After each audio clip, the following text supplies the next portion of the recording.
ప్రత్యేకంగా ధన్యవాదాలు.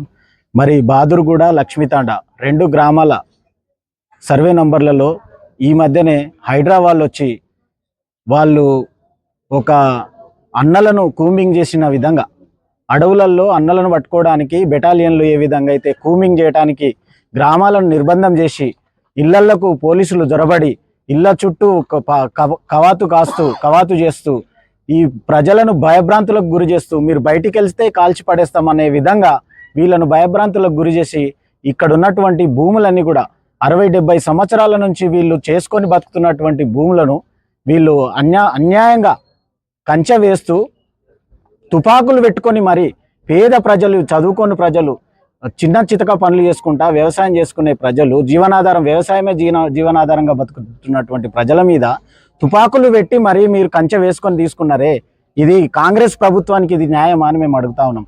ప్రతిపక్ష పార్టీగాని మేము ప్రశ్నిస్తా ఉన్నాం.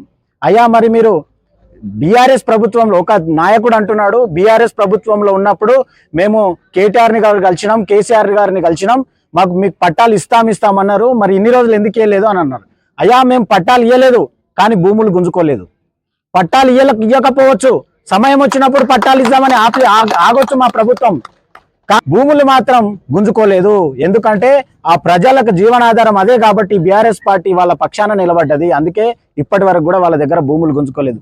సరే మరి ప్రభుత్వం మారింది, మీరు కూడా ఆనాడు ప్రతిపక్షంలో ఉన్నప్పుడు ఇదే రేవంత్ రెడ్డి గారు గ్యాస్ మీద కూడా వచ్చి నాగలు కట్టినారు. మరి నాగలు కట్టిన రేవంత్ రెడ్డి ముఖ్యమంత్రి ఈ రోజు వాళ్ళకి ఎందుకు పట్టాలు ఇవ్వట్లేదు? ఆ రోజు నువ్వు వచ్చి ప్రతిపక్షంలో ఉన్నప్పుడు ప్రజలకి సమస్యలు కనిపిస్తాయి, అధికారంలోకి వెళ్ళగానే అవి మీ ప్రభుత్వానికి వ్యతిరేకంగా కనిపిస్తాయా అని నేను ప్రశ్నిస్తా ఉన్నా. అయ్యా మరి నాయకులు ఏదైతే మాట్లాడుతూ ఉన్నారో, సబితా ఇంద్రారెడ్డి గారు మరి మంత్రి ఉన్నప్పుడు కూడా తను చేయించవచ్చు కదా అన్నారు. అయ్యా మంత్రిగా ఉన్నప్పుడు చేసిన ఎంజాయ్మెంట్ సర్వేనే ఈ రోజు మనకు ఆధారంగా మిగిలింది. ఇక్కడ ఆమె దగ్గరికి మీరు ఈ రైతులను ఏనాడు పోనిచ్చినారు కాబట్టి మీరు ఎమ్మెల్యేగా, ప్రకాష్ గౌడ్ గారు ఎమ్మెల్యేగా 20 సంవత్సరాల నుంచి ఉన్నారు, దాదాపు 20 సంవత్సరాల నుంచి ఏ రోజు మిమ్మల్ని దాటి మంత్రుల దగ్గరికి ప్రజలను పోనిచ్చినారు? ఏ రోజు మీ కింద ఉన్నటువంటి నాయకులు వీళ్ళని మీ దగ్గరికి రానిచ్చినారు? అలాంటి పరిస్థితి లేకపోయింది కదా, అందుకే కదా ఈ దౌర్భాగ్యం ఈ రోజు ఈ ప్రజలకు పట్టింది. మరి అందుకే మేము ప్రశ్నిస్తా ఉన్నాం, ప్రతిపక్షంలో ఉండి ప్రశ్నిస్తా ఉన్నాం, ప్రజల పక్షాన ఉండి ప్రశ్నిస్తా ఉన్నాం. ప్రతిపక్షం అంటేనే ప్రజల పక్షం. మరి ప్రజల కోసం మేము కొట్లాడితే మా నాయకుల మీద కేసులు ఎందుకు చేస్తా ఉన్నారు? మీరు చేసేది తప్పు కానప్పుడు కార్తిక్ రెడ్డి గారి మీద, ప్రదీప్ రెడ్డి గారి మీద, మరి ఇతర నాయకుల మీద ఎందుకు కేసులు బనాయించారు? ఎందుకు పేద ప్రజలను, ఆడవాళ్ళని కూడా చూడకుండా వాళ్ళ మీద కేసులు ఎందుకు పెడుతున్నారు? మీరు న్యాయంగానే తీసుకుంటే, వాళ్లకు న్యాయం చేసే మీరు భూమి తీసుకుంటే కనుక వాళ్ళ మీద మీరు కేసులు పెట్టి దబాయించి భయపెట్టి సంతకాలు పెట్టించుకొని అన్య భూములన్నీ కూడా లాక్కోవడానికి ఎందుకు ప్రయత్నిస్తున్నారు? మీరు చేసేది తప్పు గనకనే మీరు వాళ్ళను చట్టాన్ని అడ్డం పెట్టుకొని, అధికారులను అడ్డం పెట్టుకొని, పోలీసు వ్యవస్థను అడ్డం పెట్టుకొని వీళ్ళను బెదిరించి మీరు భూములు గుంజుకోవాలనే ప్రయత్నం చేస్తా ఉన్నారు. మీరు చేసేది న్యాయమా అన్యాయమా అనేది ప్రకాష్ గౌడ్ గారికి నేను ఒక్కటే హెచ్చరిస్తా ఉన్నా. అయ్యా మీరు ఇదే మాట ఆడ ఏసీ రూమ్ లో కూర్చొని మాట్లాడడం కాదు, ప్రెస్ మీట్ లో ఈ ప్రజల మధ్యలోకి వచ్చి ప్రెస్ మీట్ పెట్టండి. అయ్యా ప్రజల మధ్యకు వచ్చి ప్రెస్ మీట్ పెట్టండి. ఎవరైతే ఆఫీసు రూమ్లలో కూర్చొని నాయకులు చివాకులు అవాకులు పలుకుతున్నారో ప్రజల దగ్గరకు వచ్చి పెట్టండి. ప్రకాష్ గౌడ్ గారు ఎమ్మెల్యే గారు వాళ్ళు రాలేకపోవచ్చు, మీరు మాట్లాడే మాటలు మేమే విధంగా అయితే ప్రజల మధ్యలో మాట్లాడుతున్నామో మీకు దమ్ముంటే వచ్చే ప్రజల ఈ 2 ఊర్లలోకి రండి. మీరు దమ్ముంటే ఆ టెంట్ కాడికి రండి, వాళ్ళు వేసుకున్న టెంట్ కాడికి రండి, ఊర్లలోకి రండి, ఊర్లలోకి వచ్చి ప్రెస్ మీట్ పెట్టండి. మేము ఒకటే డిమాండ్ చేస్తా ఉన్నాం, ఈ ప్రజలకు 500-600 గజాలు కాదు, వాళ్ళు నిజమైన హక్కుదారులు. అసలు ప్రభుత్వ ఆస్తులు అన్ని కూడా ప్రజల ఆస్తులే. ఎవరైతే అనుభవిస్తారో వాళ్లకు 10-15 సంవత్సరాలు అనుభవించిన వాళ్ళకే పట్టాలు ఇవ్వాలి. ప్రభుత్వం ఒకళ్ళని చిత్తశుద్ధితో ఉంటే గనక, మీరు బీఆర్ఎస్ ప్రభుత్వం చేయలేదంటున్నారుగా, మీకు దమ్ముంటే, మీకు చిత్తశుద్ధి ఉంటే వాళ్ళకి పట్టాలు ఇవ్వండి.